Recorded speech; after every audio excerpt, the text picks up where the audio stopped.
you ready?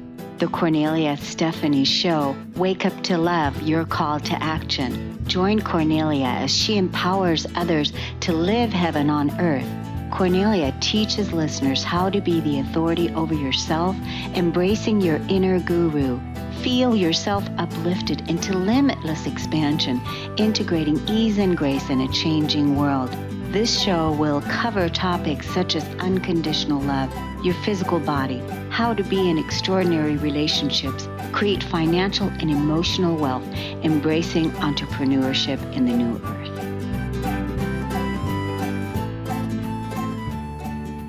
Hello, everyone. Welcome to the Kornelia Stephanie Show. It's an honor and a pleasure to be with you today for another round of stories of hope.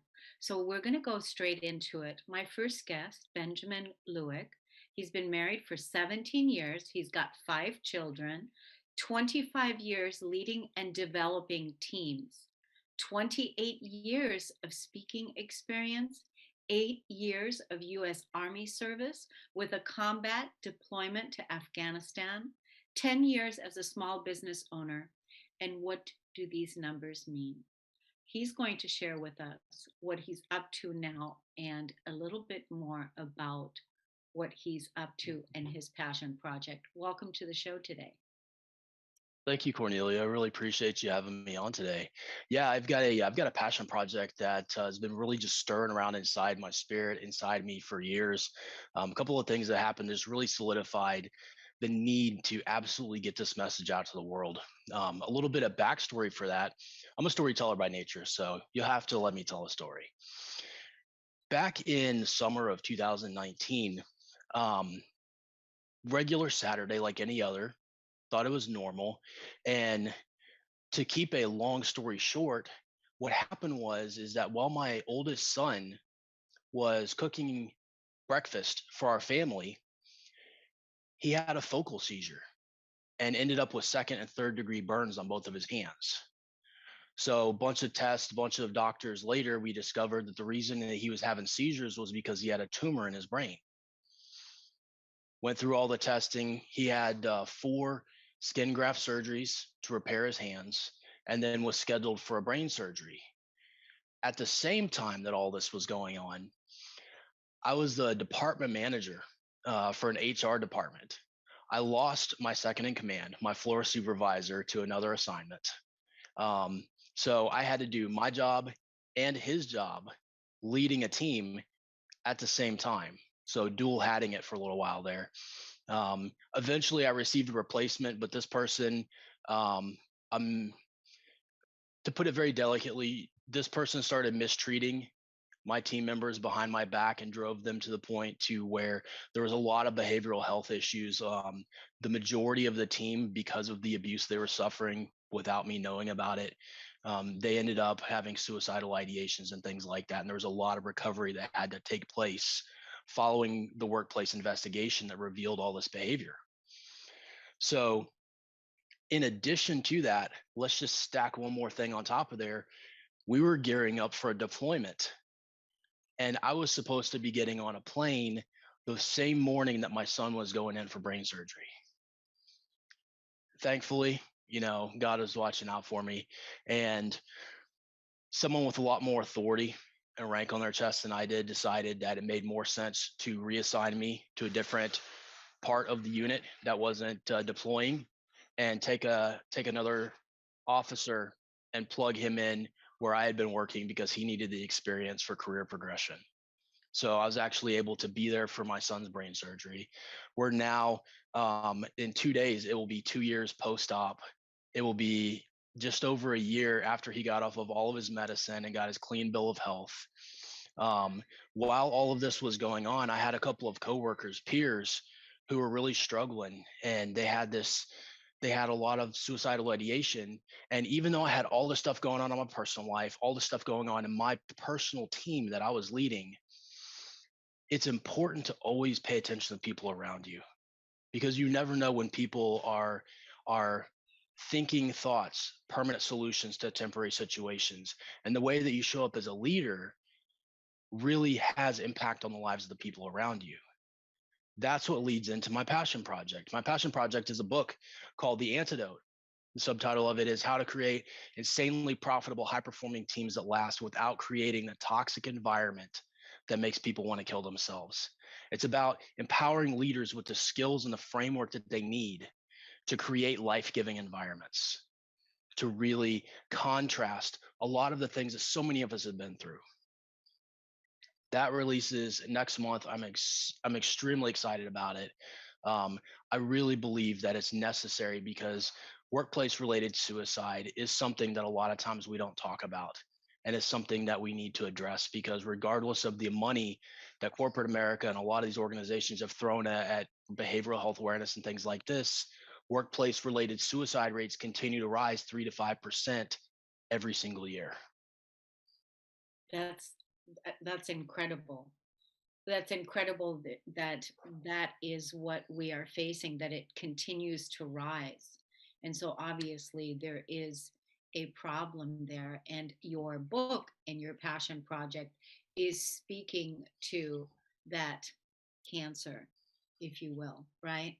And well, Absolutely. first thing I want to do is I just want to find out, how's your son? He's fantastic. He is you would never know it by looking at him. He looks like a normal 13-year-old young man, soon to be 14 next month. And he is a future entrepreneur himself. He started working part-time for my wife's marketing firm, doing some stuff for her to intern to learn some skills and pick up a little bit of extra spending money. Um, but he's completely healthy, no side effects or whatever. So I'm so thankful for that. Yeah, so good. So he's all that turned out to be fine. He's fine. That's good. And then everything that you went through during that time, was that like 2 years ago or? That was over the course of about 2 years. It was from about the summer of 2019 till roughly about April of 2021. Yeah. And so everything that you were going through during that time. And then when did you write the book? So shortly after I transitioned out of the military in May of 2021, um, I sat down and I already had kind of an outline and idea of what I wanted to do. And I was like, let me do this. I have the time, I have the ability to do this right now. So I sat down and I wrote it initially shortly after I got out of the military. So over the summer and early fall of last year. Um, and the editing process, of course, always takes a little bit longer than the writing process. So it took some time to edit it and realize, there's a few things that I didn't put in here that I think really should belong. So I had to go back and do a little bit of revision to produce something that's going to hopefully produce massive impact in the lives of the people who read it. So how are we going to get that book out to corporate America, to, all over the place, so that it can get into the workplace? Like, you have a campaign, a marketing. I'm sure your wife's going to be involved somehow, right? We have a whole launch strategy, and just continuing to get the word out, talking to people. I love connecting with people. I love showing up authentically. I think people really resonate with it. So releasing it both in physical form as well as digital form, on Kindle, so that it can be accessed as easily as possible. Because statistically, right now, only about 7% of the companies in corporate America across the United States are actually implementing a people first strategy for their business, to where they actually put the needs of their people ahead of profit and ahead of shareholders and stakeholders and things like this. So prioritizing the people that make everything else possible. Yeah, yeah, prioritizing the people that make everything else possible. That's really a good strategy, and that's really a good empowerment. So, you are a wonderful storyteller. You definitely had me on the edge of my seat, and I love that you put everything down on paper. I also can resonate with the part of the editing piece and writing a book, that, that's where it's really at, is where the credibility lies, in the editing, isn't it? Yes, absolutely. Making sure that things are properly cited and referenced and presented in a way that they actually make sense. Yeah. Now, as far as the, your past workplace environment, It did all of that also, turn out well? It did. It did. The people who were on my team when we went through that dark time together, um, you know, it was really important for them to understand that I had their back. That if it meant that if I had to sacrifice as a leader, if I had to do extra things above and beyond the scope of my regular duties, that me taking care of them was more important. um, and showing up and letting them know that they were my priority. So they ended up getting the behavioral health help that they needed from professionals, and they have gone on to do amazing things in their careers. The people who were having suicidal ideations, that I was able to be in their life and to be present for them, they're still alive today and they're doing well. Oh, that is so good. I'm so glad to hear that. I am a person that can resonate with the suicide ideation because I had suicide ideation all my life. So it's something that I have overcome, but I know that shadow personally and intimately. And I understand by you saying that, being there for somebody, really listening to somebody, how important that is to know that you're not alone and that there's somebody there that has your back, like you were talking about. So I want to send the audience, to the people that are listening to this, to your social media where they can look you up, where they can find out more about you, maybe connect with you further, maybe have you come and speak to their organization. So how do we find you? Absolutely. It's super easy. It's all organized in one place. If you go to www.priorityinitiative, it's the name of my company, priorityinitiative.com/connect. It has all the links to my different social media profiles on there, as well as a form you can fill out to get notified when my book's available. There's some other things on the website. We're continuing to add free resources to the website every couple of weeks. So feel free to bookmark the website for anyone that's watching, and keep checking back. And we'll keep adding free content to help people show up as the best version of themselves, because we absolutely believe, from me to you, that everyone deserves exceptional leadership, and I believe that you can be that leader. Yeah. And we all need to be the leaders in our own lives. And we need good role models that are showing us how to stand up in that leadership because we can and we must. And now is the time. So thank you so much, Benjamin. It was wonderful to have you on today. We definitely want you to come back when you get your book published and, you know, uh, shout about it again, talk about it when you come back. Absolutely. I love being on here. Thank you again so much for inviting me. It's such a pleasure to chat with you this afternoon, and I'm more than happy to come back anytime you'd like me to. Awesome. Okay. Thank you so much. We're going to take a break on the Cornelia Stephanie Show. We'll be right back.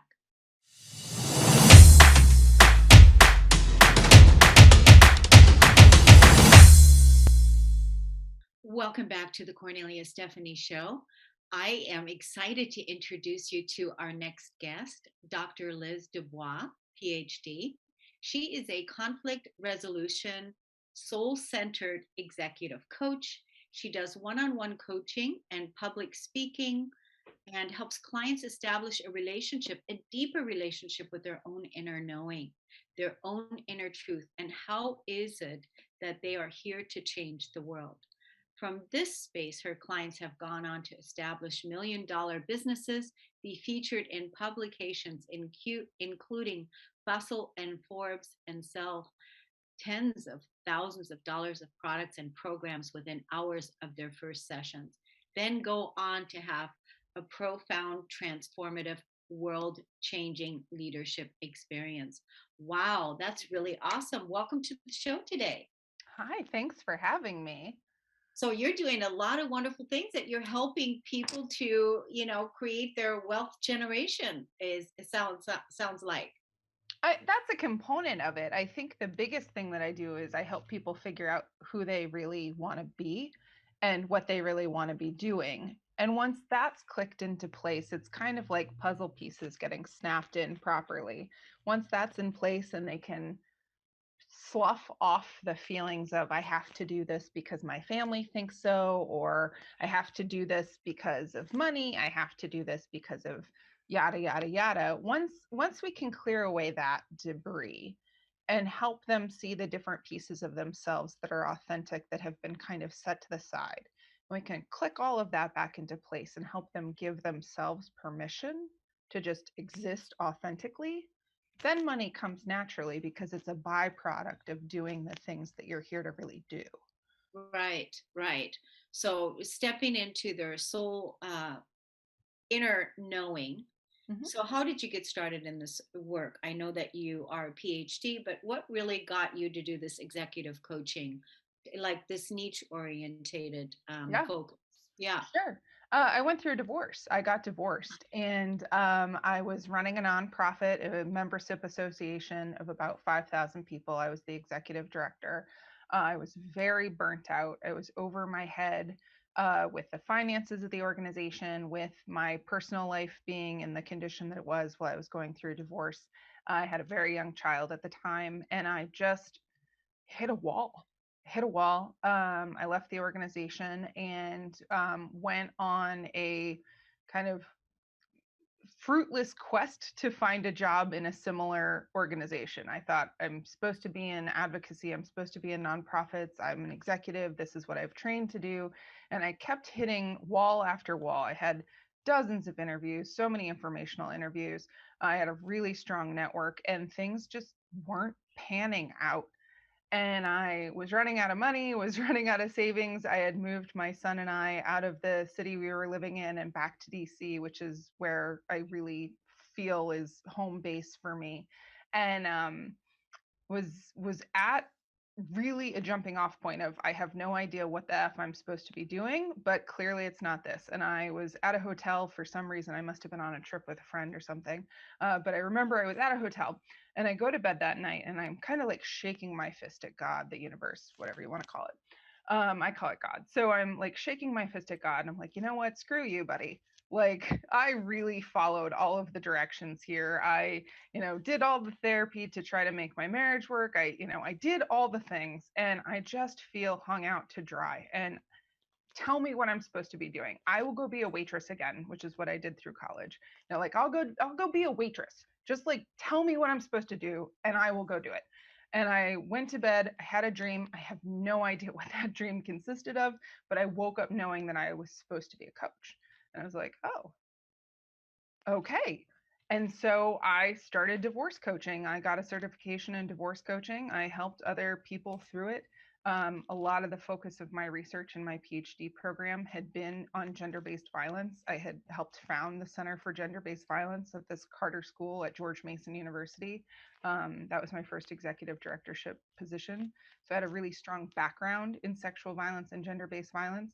And I kind Wow. of smushed my coaching certification in divorce coaching together with my background in domestic violence and became a focused on domestic violence and sexual violence divorce coach.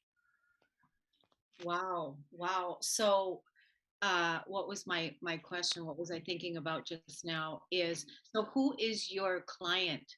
Like who's your person? Is it women? Is it men? Is it both?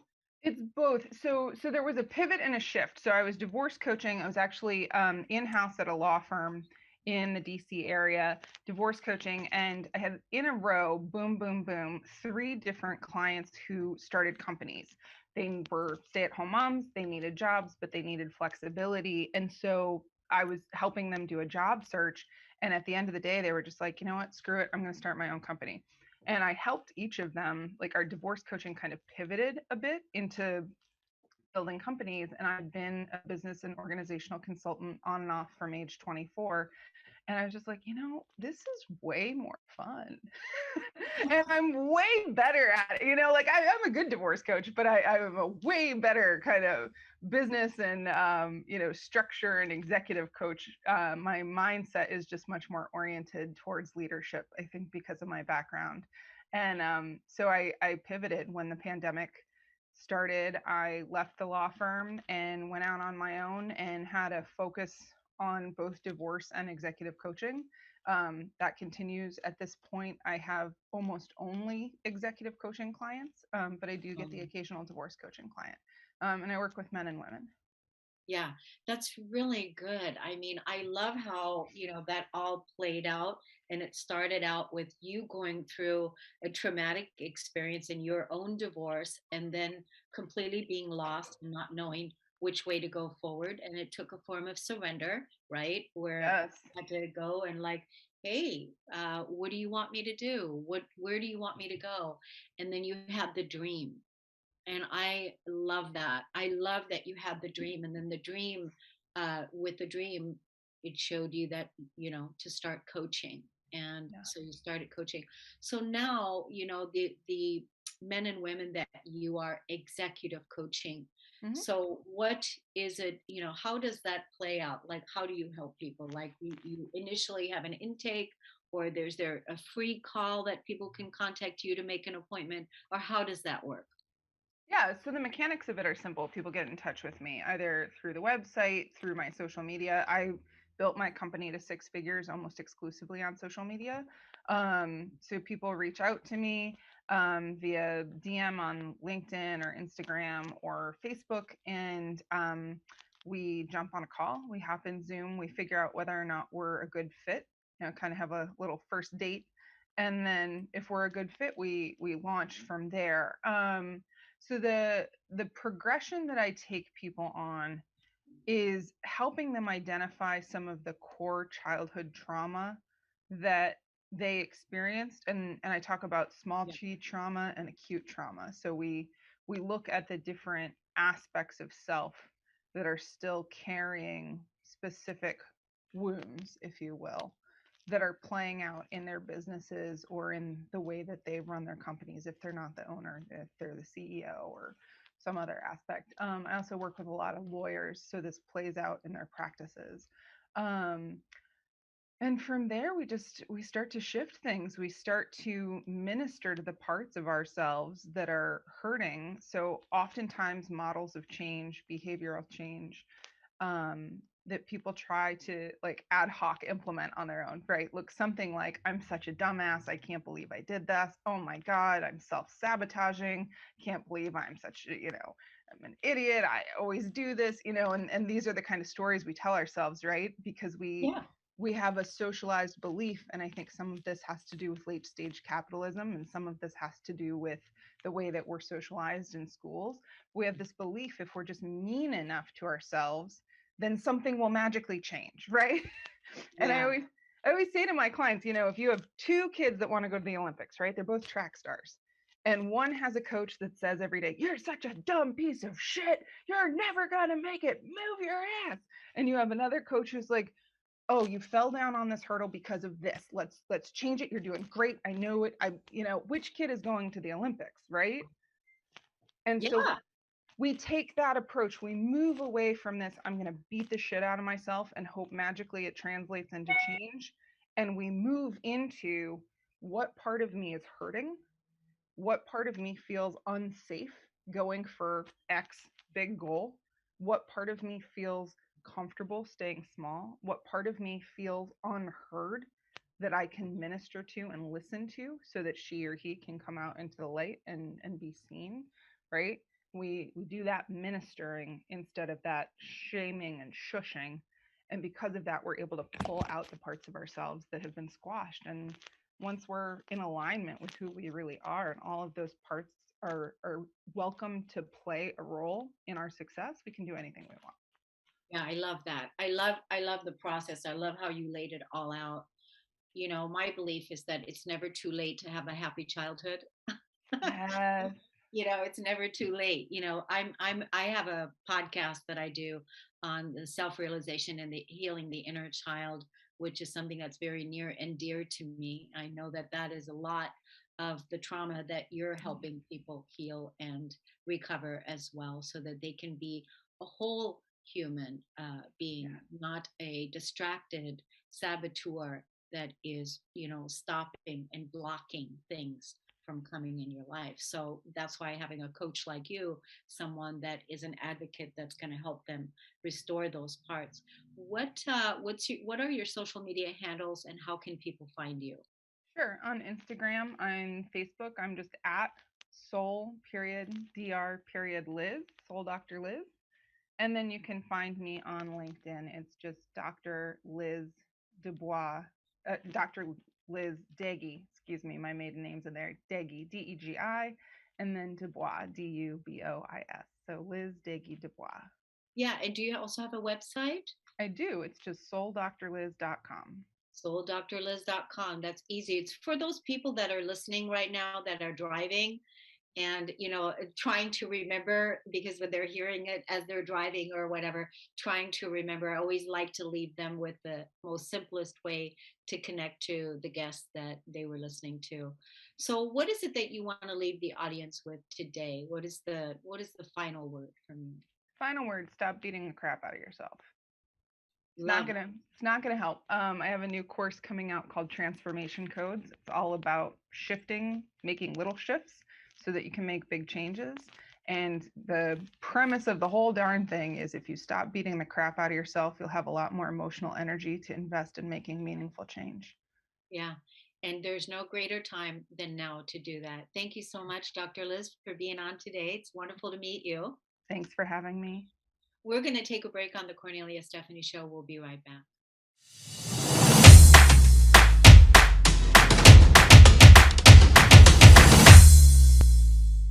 Welcome back, everyone. Kornelia Stephanie here on the Kornelia Stephanie Show.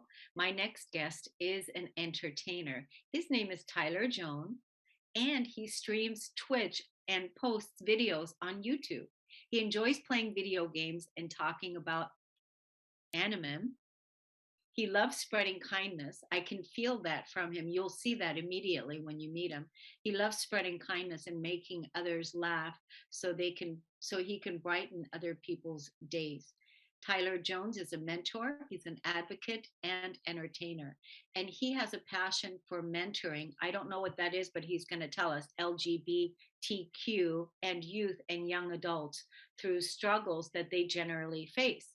He identifies as a bisexual transgender man and has endured many hardships on his journey. I can only imagine. Oh my God.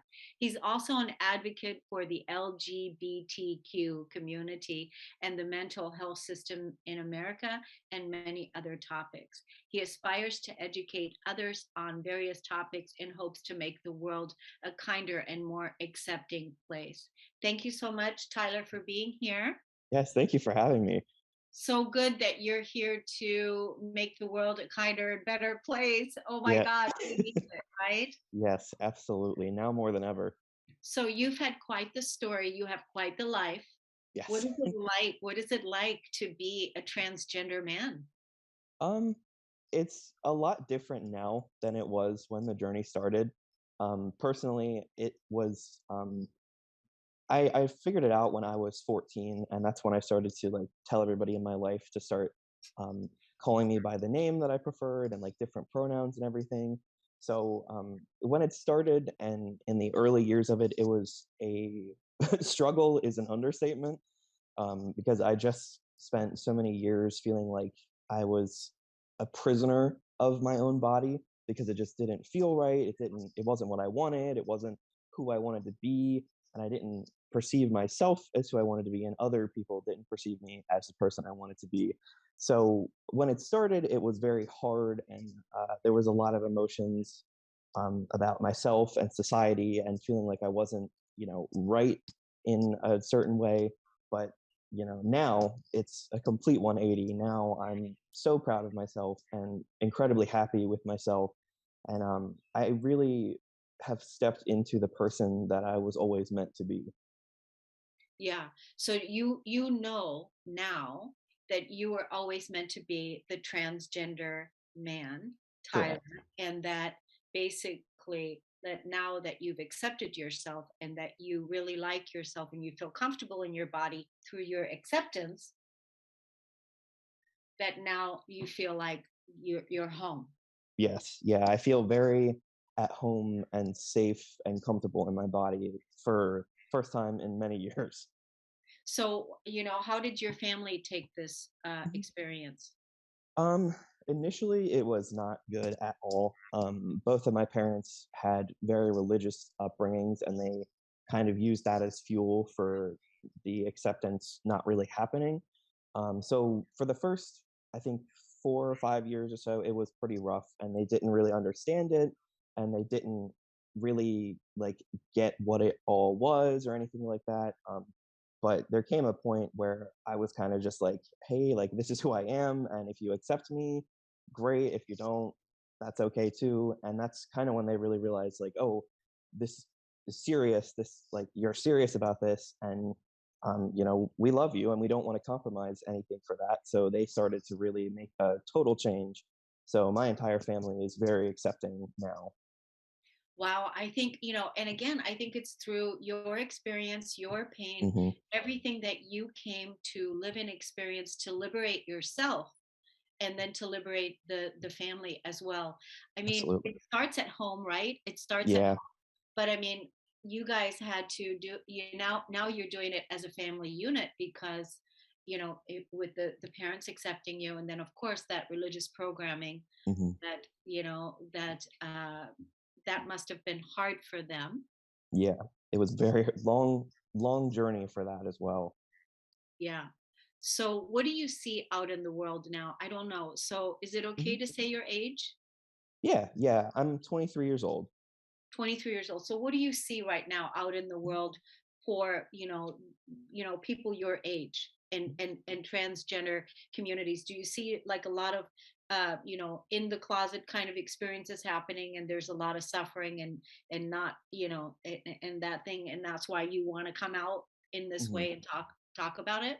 Yeah, that's exactly what I see. And I see too many stories where they started like mine with parents not accepting or friends not accepting, but it doesn't do the whole 180 that I was lucky enough to have. So I see too much of that, and too much too much judgment, and not under people letting not understanding what it means to be trans, making that be the source of their reason for hating someone or having a disdain for someone before they even know who they are as a person. So I see there is a lot of acceptance though. Like it has come incredibly far since when I was even a teenager. But there is still a lot of work to be done, because don't some people don't want to take the time to understand it. So then it turns into um, a sort of malice towards those people because they just don't understand it, or they don't get it, or they've never met somebody who's transgender, so they haven't really had the experience to really learn and be able to have acceptance for those people. Do you have a belief in a higher power? I do, yes. Good. And you obviously you feel absolutely accepted with your higher power. And so is it spirit? Is it source? Is it God? Is Mhm. it yeah? All Um, those it is God for me. It wasn't for a good. very long time, but I kind of took the mentality of turning against God because, oh, well, this is why my parents are not accepting me, so I'm going to go against God as well. But Right. I've recently made a lot of changes with my beliefs, and to me, God accepts everybody regardless of anything about you. So I very much believe in God now. Wow, that's really awesome, because the fact that you've also connected with your inner God, with God, and the Hmm. way that you feel about God, what God means to you, or what, however you want to call that higher power, right? That you've made peace with that, and that Right. you're feeling good, and that is a beautiful ripple effect of what your how you're helping other people Hmm. as well in that acceptance, because Yes. we've never been separate. We've just only been taught that we were separate, as I'm sure Right. you know, right? So I want to ask, what is the LGBTQ? What is that? Okay, that is the lesbian, gay, bisexual, transgender, queer community. Wow. Yeah, Okay. yeah, it's probably like to condense it with just the letters. Yeah. Okay. So you are an advocate for them. Do you do a lot of work with them, and how does that play out? Mhm. So my advocacy, it's starting relatively small scale right now. So the main thing that I've been doing is posting. I post videos on YouTube, specifically for advocacy as well. So I've talked about like Christianity and the LGBT community, and like I've shared my story with my parents and like my acceptance for God and things like that. And I've talked about like just my transition in hopes to maybe that video would find somebody who doesn't know what being transgender is, so that they'd be able to understand it a little more and maybe have acceptance for people in their lives, or at least even if they don't, have a transformation, at least they understand it a little more. So I've started doing things like that, and I also have been getting into more advocacy with um, things on a political level. So certain bills that are being passed against like anything that has to do with the LGBT community, I've been working on reaching out to people in power to hopefully make some change in those ways as well. It takes so much to stand up in this way. I mean, it takes a lot of courage. It takes a lot of perseverance. Hmm. It's like, because you're continuously having to stand up in the fight. And Yeah, we know that the world isn't kind, because of the uneducation, right. right? Because that's the reason why. It's that people Hmm. just aren't educated about it, and so that's why you're talking and bringing it out. So, and you're also an entertainer. Now, are you Yes. doing fun things on TikTok, or are you? Yeah. I actually I stream on a website called Twitch, and Oh, it's like a live streaming website, and I post a couple TikToks too. But I stream there and I play video games and just like pretty much just chat with people, and we have fun and watch me be bad at video games for a couple hours. okay, cool. That's awesome. So I don't even know about Twitch. Mhm. I have to check it out. I thought it was a person, but it's a streaming site. Yes. Okay, I Yes. will go check it out, and I will definitely go and subscribe to your YouTube channel. But Thank you. you have to subscribe to mine. Oh, absolutely. So you have to go to Cornelia Stephanie YouTube and subscribe to the YouTube channel, and I will subscribe to your YouTube channel. And we want everyone to subscribe. Where's your YouTube at? Under what name? I have two channels. The one for advocacy is the Tyler Jones, and then the one for entertainment is Totally Jonesy. It's Jonesy. Awesome. So when we post this on Facebook, this Mhm. interview here, will you put the links underneath so that we can Absolutely. make them really easy? Hmm. Because having people go look for them, it's like, or writing things down, Yeah. you know how it is. Uh, Yeah, I know. so, and then what are your other social media handles? Mhm. I have a website. It's www.justthettylerjones.com. And then on everything else like Instagram, Twitter, I'm just the Totally Jonesy again. The Totally Jonesy. Yeah, Yeah. Tyler Jones. Yeah, it's an honor and a pleasure to have you on.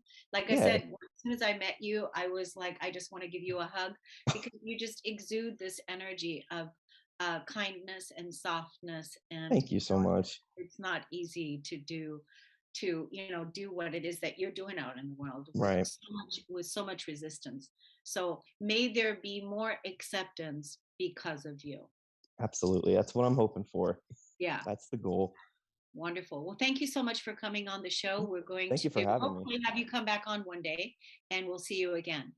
All right. Sounds good. I'd love to be But back. thank you. We're going to take a break. We'll be right back.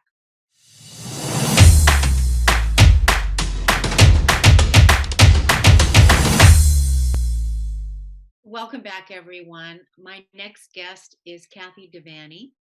And on an early Saturday morning in the spring of 1972, a scrappy tomboy lined herself up on the track of the nearby college to race a 50-yard dash. Chalk lines carefully laid down the stretch. She looked left, then right at the competitors aligned, then straight ahead to a ribbon pulled across the finish line. Right then and there, she decided, will be first. And she never looked back. Welcome to the show today. thank you so much. That was a lovely surprise to hear that read aloud like that. Thank you. Yeah, I bet it's been a while since you've heard that. It has. I composed it myself as I designed the website, and I love to write and tell stories, but it was wonderful. That was a nice surprise. Thank you, Cornelia. Yes, I like to surprise people. So it's wonderful to have you on. You came to the Stories of Hope today. You're doing all kinds of wonderful things now in your life with baking, painting, rocks, all kinds of fabulous things with your in your community. What is the story that you want to inspire us with today? Well, I am 59-year-old mother of four, raised three fabulous daughters, student athletes, and my son is now a senior in high school. And I was privileged. We live on the central coast of California. I was privileged to be able to stay home and raise them. And now I find the next chapter has to evolve by way of force. But my mom always taught me to follow your passions and they will not lead you astray. So when passion and purpose combine, that's when we're all living our very best lives. We don't want to just survive, we want to thrive. And my passion came about because of my children, but particularly my third daughter, who is an extremely talented athlete and 23 years old and suffered and suffers from some mental health issues, which have hampered her and played a role in our decision making for her next level experiences after high school sports. So Wow. Yeah. So you guys are all athletes in your family, right? I mean, so that's got to be challenging. Well, our conversations around our dinner table when the children were growing up, where Kevin and I made a decision for me to stay home and raise the children, which was a privilege. Not many of my friends were able to do that. And having a third and a fourth child, unlike many women, my contemporaries, I really had to dive in and be impactful in their upbringing so that they would have the best opportunities academically and athletically to perhaps get off to college, since we did not have the resources to just write the check for them. But we always talked around our dinner table that this is your ticket out. Your gifts are your ticket out. And that you have an obligation to not be a competitor, but to use your gifts. It turns out that for my children, and I've been a coach at the high school level, many young people have gifts. They don't realize just what assets they are in shaping their path forward. So I designed Athletica US to sit down with student athletes to assess those gifts and what that might mean in terms of their possibilities after high school. Wow, that's so powerful because bringing out their gifts, because a lot of times, because you said they don't know their gifts, they don't realize their gifts, and because a lot of younger people suffer with low self-esteem, and so that the fact that you are helping them bring out their gifts. So how does that look like? You guys have meetings? Is there how does that work? Well, with the help of my daughters, who were they're 29, 27, and 23, and they were all accomplished like so many of our young people. We've established a culture where we provide all these opportunities for our children, and then they get to the high school level, and the process of decision making for college it's overwhelming. Advanced placement courses, club sports, the pressure to do and be so many things to so many people was crazy prior to pandemic. It's even more it's more intense, more challenging now, and the opportunities are fewer. The NCAA had to do a whole lot of cutting and decreasing rosters, getting rid of coaches, getting rid of entire programs. So the decision as to whether or not you're going to do your sport at the next level was challenging to begin with. It's even more challenging now. I was just running some numbers as I tidy up part of my website. The average family, the average student athlete will apply to 20 to 24 colleges to try to get to do their sport at the next level. Each of those applications is going to cost about $60 to $70. So I wanted to create a program where you could invest a little bit in making that investment pay off. So I designed a 6-step sit down via Zoom or in person over the course of their sophomore and junior years. And it's 6 different steps that help them pick colleges that look like they might work, that have the right program. That we do what we call the broken leg test. Would you want to stay there as a student if you couldn't be an athlete? It has to be a good fit. And then we do teach them how to research, how to get in touch with coaches, how to compose an appropriate email, how to write proper essays, and how how to make the plan before you get to your senior year, November of your senior year, when you do the common application. So that can be an extremely overwhelming experience. And this helps, it takes it out of the parents' hands working with the student athlete. And I inspire them to do the research on their own, to answer the questions for themselves about what they want to have happen next, to be able to find their voice and articulate their wants and desires to their parents, their coaches, their counselors, future coaches, and to themselves, to hear their own voice about what matters to them, because they are inundated right now, Kornelia, with messages from the outside world, pressures about what they should do and be. Yeah, I think it's so powerful what you're offering, that support, that advocacy, that direction, that inner guidance, that you're asking them to look inside and find out, is this a good fit? What do I really want? How do I really want to move forward?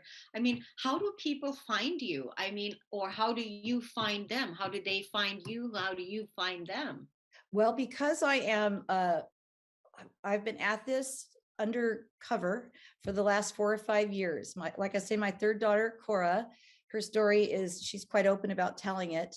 She's the one who inspired this, because she had everything open to her. She graduated in 2016, and she got slammed with anxiety and depression. Quick tangent: studies show that in 2012, 75% of our young adults had one of these with all of their social media on it. Prior to that, we taught our first two daughters, this is a tool, not a toy. Well, it's now a toy. And that toy has, like I say, all their social media. So there's constant pressure for them.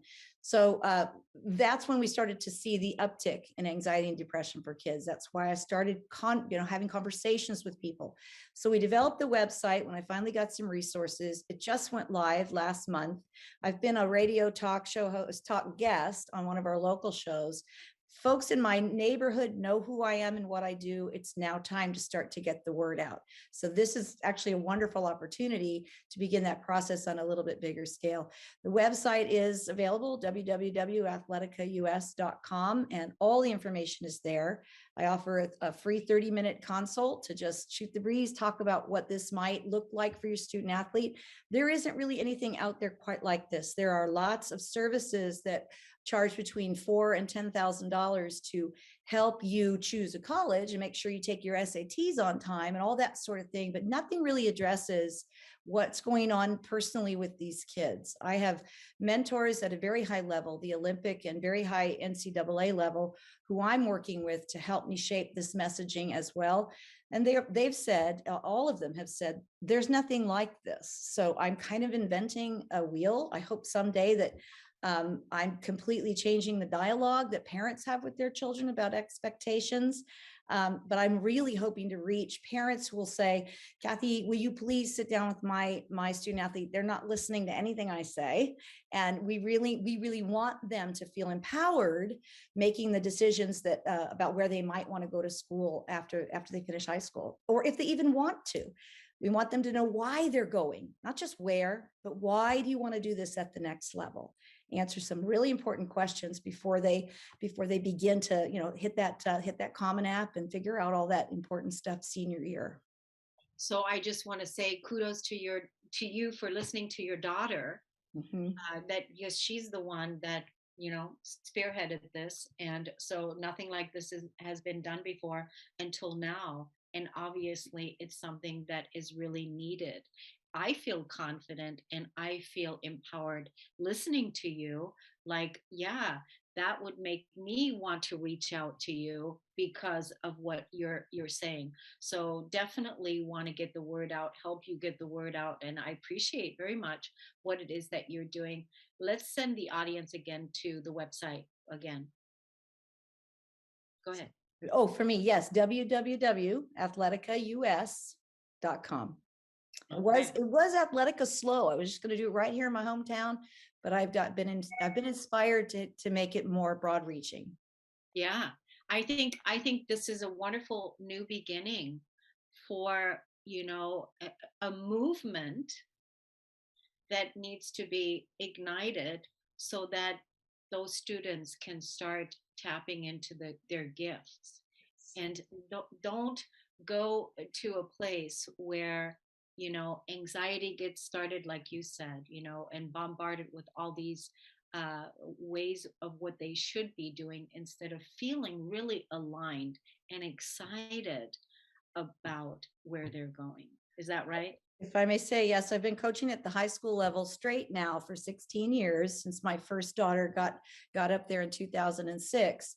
And this will be, my son is graduating. I'm not going to give it up yet. I'm going to stick around a while. But I have between 20 and 35 young athletes every spring that come out to learn to throw the shot put and the discus. And but like I say, I have 3 or 4 throwers, but I have 20 to 30 kids. They want to be part of something. They want what a team can bring them, pasta feed or cookies or just improvement or training for one another. And in that setting, I've seen over time the significance of the change in our culture and the reasons why these kids are coming out, to help them feel like they have a voice and that there's somebody is going to listen to them about the struggles that they're facing.